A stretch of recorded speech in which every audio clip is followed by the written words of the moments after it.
નમસ્તે ખેડૂત મિત્રો, તો આપણે આજે પ્રવીણભાઈની મુલાકાતમાં આવી ગયા છે કે પ્રવીણભાઈ ટમાટર વાવ્યા હતા, પછી બીજી 2-3 આઈટમો આવી છે, તો આપણે જોવા માટે આવ્યા હતા. તો પહેલું તો આપનું હાર્દિક સ્વાગત છે આપણી યુટ્યુબ ચેનલમાં. તો આપણે જોઈએ કે પ્રવીણભાઈ ટમાટામાં શું શું આપ્યું છે તે આપણે પ્રવીણભાઈ જોડે મોઢે જવું પડશે આપણે કે શું શું એમને ટમાટામાં આપ્યું છે, ટમાટાના દિવસો કેટલા થયા છે, ટમાટાનો બેસાર કેવો છે, તો આજે આપણને પ્રવીણભાઈ જણાવશે. કારણ કે આપણે તો જ્યાં ફરે તો ડ્રોનના પેલા ચક્કરમાં હતા, એટલે કોઈ ટમાટા વાયા નહીં, તો અમારા પ્રવીણભાઈ વાયા છે. તો પ્રવીણભાઈ કહે કે ટમાટામાં આ ફેરવામાં તો આવું પ્રોબ્લેમ છે, આ વસ્તુ આવી રીતના છે, એ આપણે બધું જણાવશે. કારણ કે એ લોકો અમે બધા આખો દિવસ ભેગા જ રહેવાવાળા છે, પણ આ ફેર મેં નથી વાયા, તો એને વાયા છે, તો આપણે થોડી માહિતી તમારા લોકોને આપશે. ટામેટાને 45 દિવસ થયા. 45 દાડા થઈ ગયા એમ. છાણિયું ખાતર ને ડીએપી આપેલું. શરૂઆતનું છોણિયું ખાતર અને ડીએપી આપ્યું તેમને, પોટાશ સલ્ફેટ અને પોટાશ અને સલ્ફેટ આપ્યું છે. તો આપણે ટમાટર જોઈએ. 45 દિવસના થયા. આ 45 દિવસના ટમાટર થઈ ગયા, તો બેસાર પણ આવી ગયો છે. પણ પ્રવીણભાઈ રોગ તો આવ્યો છે. રોગ આવેલો છે એમાં. અરે સ્ટોપ કરી. તો પ્રવીણભાઈને એક રોગ આવ્યો છે, એને ઝુલસા રોગ આવી ગયો છે. ઝુલસા રોગ કેવો આવે તમને હું એ પણ બતાવું. ટમાટામાં ઝુલસા રોગ કેવો હોય, તો ટમાટામાં ઝુલસાનો રોગનું મુખ્ય કારણ બતાવું તો એક તો પહેલાં ફૂલ ના રહે.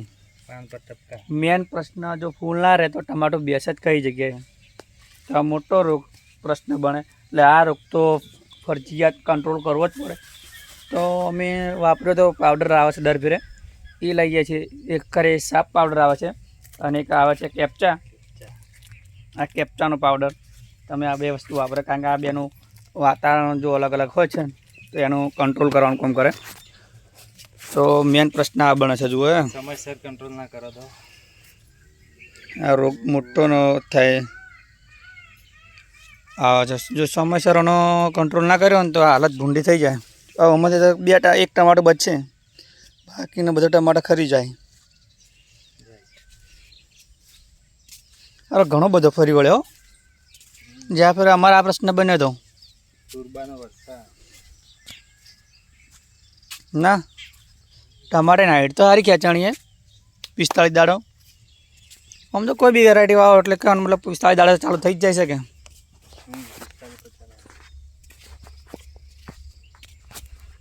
તો આ ફેર હવે જોઈએ શું થાય. પ્રવીણભાઈને ટમાટા વાયતો નથી, પણ હવે હાલ તો હારા છો. 50 રૂપિયા ટમાટો જોઈએ, ભાવ કોઈ ઓછો ના કહેવાય. સારું, યાદો મને હળવું કાઢવું પડશે તમારે.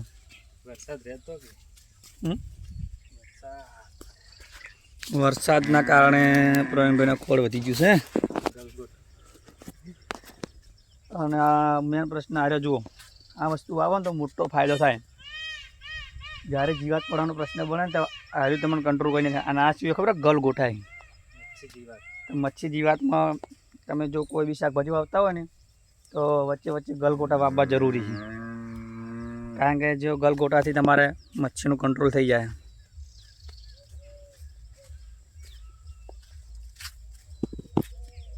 અમુક ડોકા તો બોજાય નહીં. શું કરે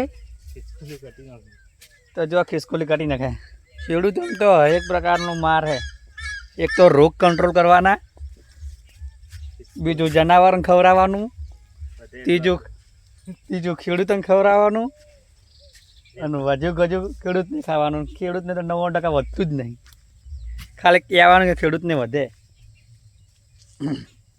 શું વધ્યું ખેડૂતને? ખેડૂત તો આ જોનું વધશે ને એને બીજી વાર બીજા ઉપયોગ ખર્ચો કરશે બરાબર સારું. તમે ટમાટામાંથી કમાવો એ બટાકામાંથી કમાવો એ બધું, એટલે ખેડૂતોને તો કોઈ વધવાનો તો ચાન્સ જ નહીં રહેતો. તો મારા માણસોને તો કેવું હોય કે આ તો જેટલું કમાય ખબર નહીં કે ખર્ચો જેટલો બે એમાં. પણ રિસ્ક લેવું પડે કોઈ બી ધંધા.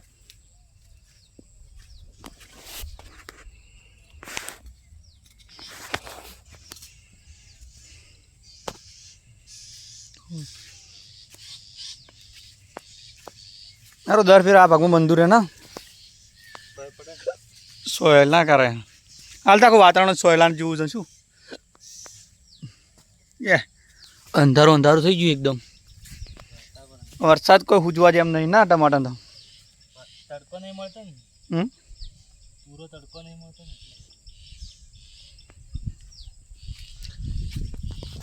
તો અમારા પ્રવીણભાઈ પણ આવી રીતના અમારી જેમ વ્લોગ બનાવે છે, તો એને સપોર્ટ કરજો. કારણ કે અમને તો તમે ઘણો બધો સપોર્ટ પ્રેમ ભાવ જોવા મળે તમારો.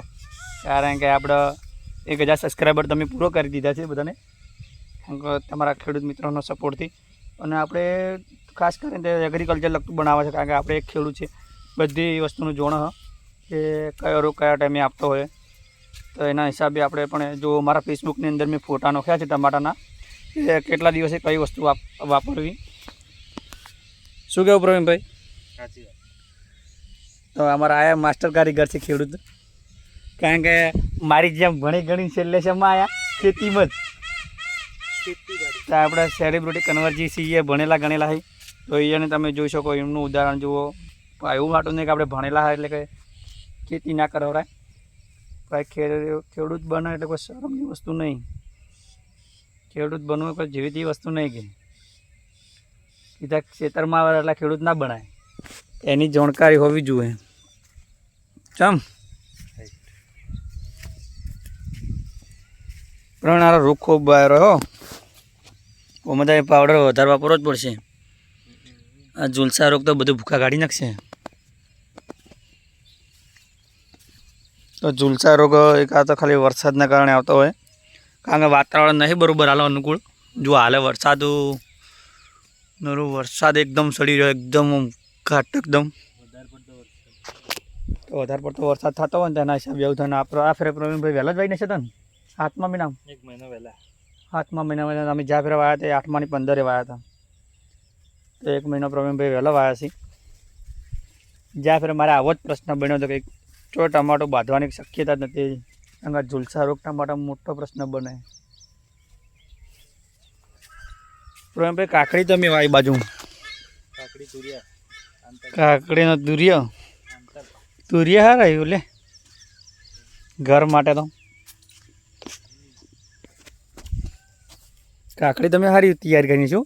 કાકડી ઓર્ગેનિક. હા, ઓર્ગેનિક કાકડી કહીને છીએ. ચોળીના જે પાળા હતા ને એ છોણિયા ખાતરના. હા, મને મસ્ત. પહેલી સોળી વાવી લીધી. સોળી પાછી કાકડી કાકડી વાવી.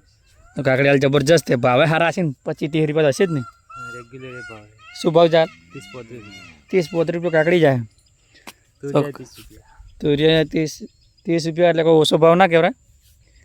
પણ ખેડૂત અંદર જેવો હરખું થઈ રહ્યા હાલ તો, કારણ કે દવાઓ મૂકી થઈ ગઈ ને. શું કેવું? કોઈ દવાનો છંટકાવ નહીં કર્યો. તો પ્રવીણભાઈનું કેવું અમારે એવું છે કે દવાનો કોઈ છંટકાવ નહીં કર્યો. શું કેવું? કાકડી તો વરસાદના પાણી પાકે. વરસાદના પાણી પાકે એવું? તો કાકડી ખાવી તમારે? લાવો ને એક બટીન.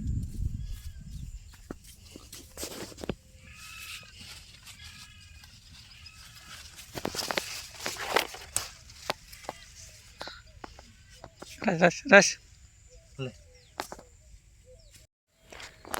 તમારે કાકડી ખાવી હોય તો આવી જાઓ. તમને પ્રવીણભાઈ કાકડી આપી નથી.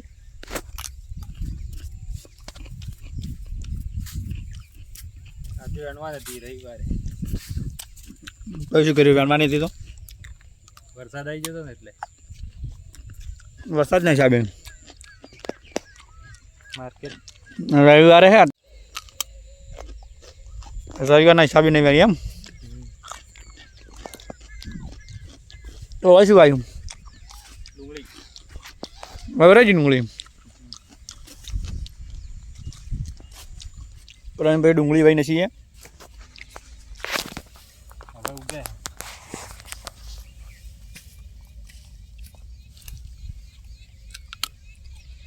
પેલો નેદમનના હિસાબે દેખાતી નહીં હો. વરસાદ રહેતો ને બધે ઉગે.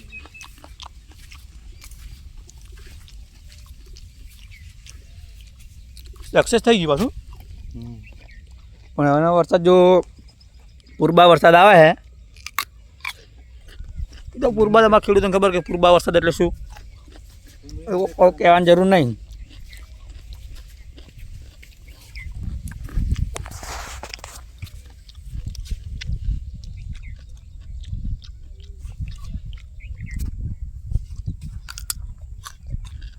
આ કાકડીનો પ્લોટ.